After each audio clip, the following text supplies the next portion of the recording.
ഹെബ്രായർക്കുള്ള ലേഖനം 8-ാം അധ്യായം. ക്രിസ്തു പുതിയ ഉടമ്പടിയുടെ മധ്യസ്ഥൻ.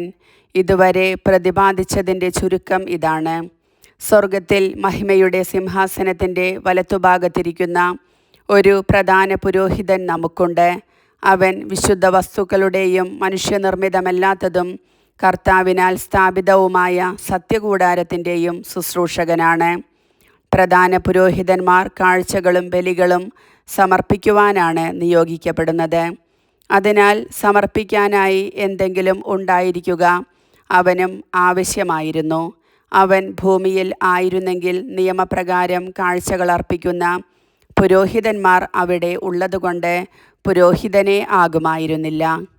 സ്വർഗീയ വസ്തുക്കളുടെ സാദൃശ്യത്തെയും നിഴലിനെയുമാണ് അവർ ശുശ്രൂഷിക്കുന്നത്.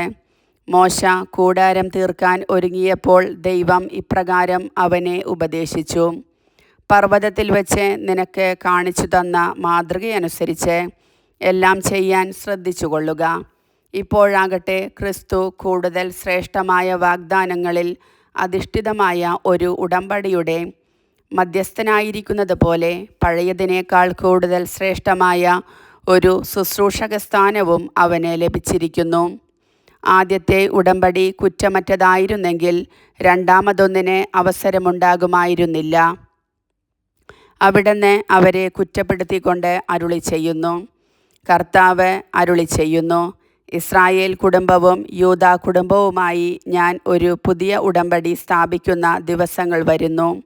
ആ ഉടമ്പടി അവരുടെ പിതാക്കന്മാരെ ഈജിപ്തിൽ നിന്ന് പുറത്തു കൊണ്ടുവരാൻ അവരെ കൈപിടിച്ചു നടത്തിയ ആ ദിവസം അവരുമായി ചെയ്ത ഉടമ്പടി പോലെ ആയിരിക്കുകയില്ല.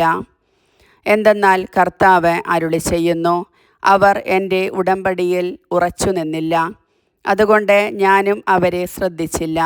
കർത്താവ് അരുളി ചെയ്യുന്നു: ആ ദിവസങ്ങൾക്കു ശേഷം ഇസ്രായേൽ ഭവനവുമായി ഞാൻ ചെയ്യുന്ന ഉടമ്പടി ഇതാണ്. എൻ്റെ നിയമങ്ങൾ അവരുടെ മനസ്സിൽ ഞാൻ സ്ഥാപിക്കും, അവരുടെ ഹൃദയത്തിൽ ഞാൻ അവ ആലേഖനം ചെയ്യും. ഞാൻ അവർക്ക് ദൈവമായിരിക്കും, അവർ എനിക്ക് ജനവും. ആരും തൻ്റെ സഹപൗരനെയോ സഹോദരനെയോ കർത്താവിനെ അറിയുക എന്ന് പറഞ്ഞ് പഠിപ്പിക്കേണ്ടതില്ല. എന്തെന്നാൽ അവരിലെ ഏറ്റവും ചെറിയവൻ മുതൽ ഏറ്റവും വലിയവൻ വരെ എല്ലാവരും എന്നെ അറിയും. അവരുടെ അനീതികളുടെ നേർക്ക് ഞാൻ കരുണയുള്ളവനായിരിക്കും. അവരുടെ പാപങ്ങൾ ഞാൻ ഒരിക്കലും ഓർക്കുകയുമില്ല. പുതിയ ഒരു ഉടമ്പടിയെപ്പറ്റി പറയുന്നതുകൊണ്ട് ആദ്യത്തേതിനെ അവൻ കാലഹരണപ്പെടുത്തിയിരിക്കുന്നു. കാലഹരണപ്പെട്ടതും പഴക്കം ചെന്നതുമാകട്ടെ അപ്രത്യക്ഷമായി കൊണ്ടിരിക്കുന്നു. കർത്താവിൻ്റെ വചനം.